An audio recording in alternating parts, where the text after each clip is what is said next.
Norėdami matyti kalendorių, komponentų juostoje pasirinkite kalendorius.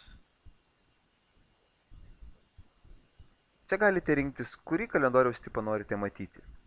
Pasirinkus mėnesio, savaitės ar dienos vaizdą, darbai bus rodomi atlikimo eilės tvarka.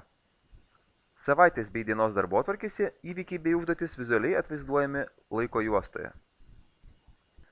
Kairėje dalyje pažymėtoje darbuotojai jūs galite rinktis, kurio darbuotojo darbus norėtumėte matyti kalendoriuje. Žemiau galite pasirinkti, kokio tipo darbus norite atvaizduoti kalendoriuje, ar tai būtų užduotis, ar įvykiai, projektai ar resursai.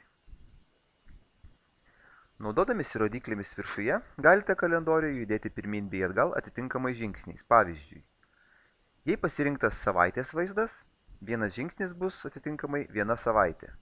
Jei pasirinktas mėnesio vaizdas, vienas žingsnis bus vienas mėnuo.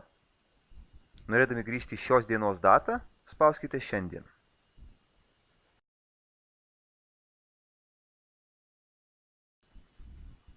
Norėdami darbą perkelti į kitą datą, pelės klavišą spauskite ant darbo ir jo neatleisdami perkelkite į norimą dieną.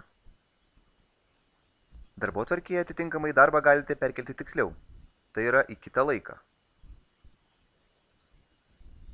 O tiesiog paspaudę ant darbo pateksite į jo kortelę.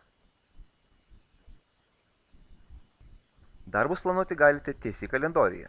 Tiesiog spauskite ant norimos dienos arba pažymėkite laiką darbotvarkėje ir pasirinkime norimą darbą.